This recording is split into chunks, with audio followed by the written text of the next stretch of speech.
Saya kasih contoh riwayat supaya bisa direnungi. Nabi Musa alaihissalam satu hari waktu di Tursina, di bukit Tursina, beliau sambil menunggu selama 40 hari kitab Taurat turun. Ada beberapa kejadian-kejadian besar di situ. Di antaranya Musa alaihissalam pernah meminta agar di hari ke-37 menunggu di Tursina agar Allah memperlihatkan dirinya. Lalu Allah subhanahu wa ta'ala menyuruh Musa melihat gunung-gunung yang ada di sekitarnya. Gunung-gunung yang ada di sekitarnya. Ternyata gunung itu hancur lebur. Karena tidak mampu untuk menampung kedatangan Allah. Allah nggak datang. Tapi baru Allah mengatakan kalau gunung-gunung itu bisa menampung kedatanganku maka aku bisa datang. Aku akan datang hai Musa. Tapi ternyata Allah, waktu Allah baru mau datang, gunung-gunungnya hancur, lebur depan mata Nabi Musa. Sampai Nabi Musa pingsan. Tapi ini bukan bahasan kita. Ada kejadian sebelumnya. Musa alaihissalam sempat mengatakan, ya Allah, aku ingin sekali melihat keadilanmu. Aku ingin sekali melihat keadilanmu. Kata Allah, mengutus Jibril alaihissalam datang dan Jibril mengatakan, hai Musa, Tuhanmu berkata, kau tidak mampu. Kau tidak bisa sabar melihat keadilannya Allah kalau dalam kejadian langsung. Ada kejadian terjadi, kamu akan sulit untuk bisa sabar untuk menunggu itu. Karena ada prosesi-prosesi dalam kasus-kasus yang ada.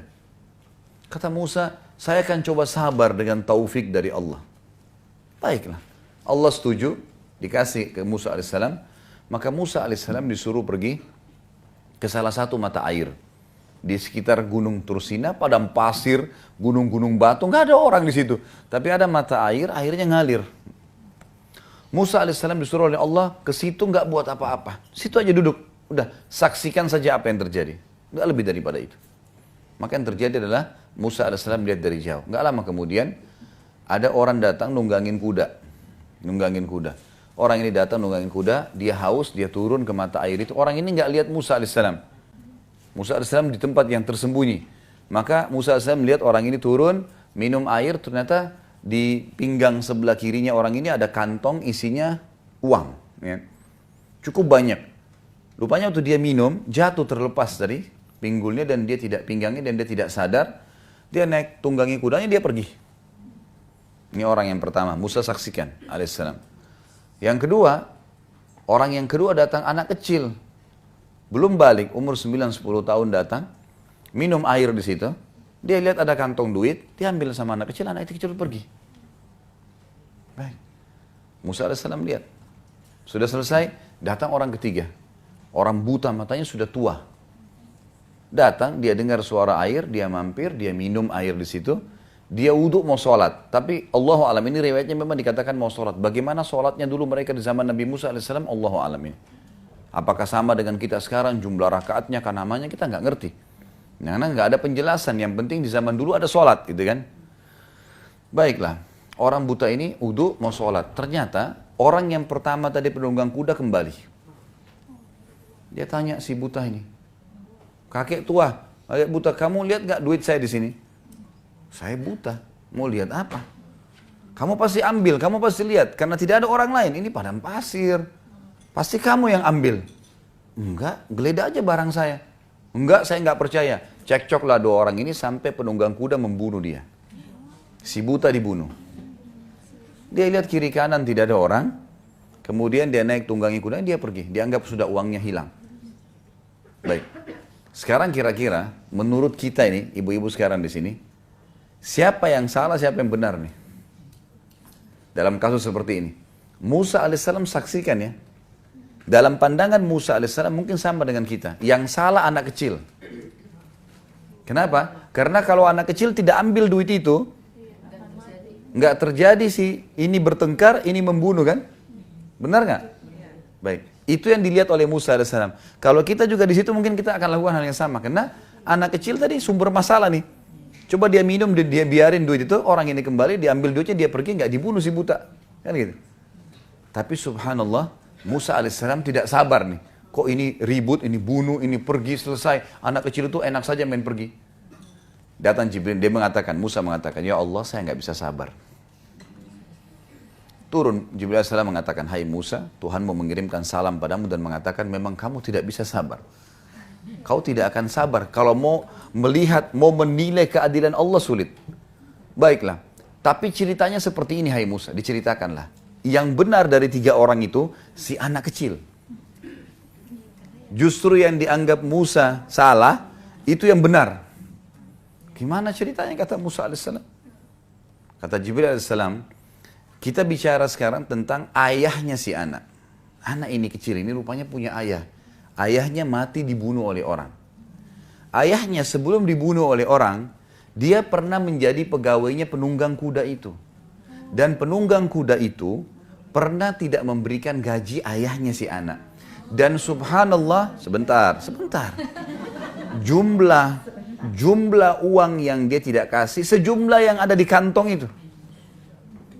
Jadi penunggang kuda tidak pernah berpikir sebelumnya, kenapa dia meletakkan uang sejumlah itu. Dia tidak pernah berpikir mampir di mata air itu minum dan jatuh duitnya. Dia nggak pernah berpikir. Dia tidak bertemu sama si anak kecil dan tidak tahu kalau ini anaknya dulu pegawai dia yang dia tidak kasih gaji. Dia tidak pernah kenal anak kecil ini, ambil pergi. Anak ini juga belum balik. Nggak ada hukum syar'i pada dia. Maka kata Jibril alaihissalam, karena ayahnya si anak itu terzalimi oleh si penunggang kuda, maka Allah dengan keadilannya memberikan haknya orang yang terbunuh, ya si ayahnya si anak ini, kepada ahli warisnya. Walaupun sudah mati kembali kepada dia. Kata Musa alaihissalam, lalu bagaimana dengan orang tua yang buta? Kata Jibril alaihissalam, ayahnya si anak ini sebelum meninggal dibunuh orang dan yang membunuh si buta itu. Sehingga, sebentar, tidak usah dibayangkan ibu-ibu di situ. Biasa ibu-ibu gitu pakai perasaan, kita kalau cerita dibayangkan. Dengar saja, ambil pelajaran. Ambil pelajaran. Sudah, sebentar, jangan diputus dulu.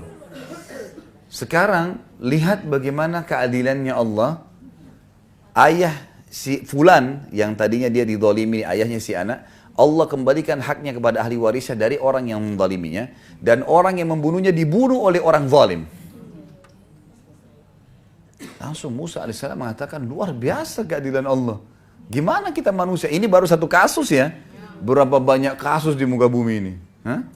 Kasusnya manusia beda, kasusnya jin beda, kasusnya hewan beda. Yang sampai pada hari kiamat, kata Ibnu Katsir rahimahullah, menukil sebuah riwayat, Allah dengan kemahaadilannya nanti hari kiamat akan menghakimi domba yang bertanduk kenapa menanduk hewan yang tidak bertanduk.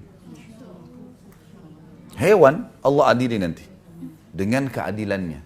Apa yang kita bisa ambil dari kisah ini? Kalau semua kita di bawah pengawasan Allah Sang Pencipta. Jangan bermain api. Allah tahu.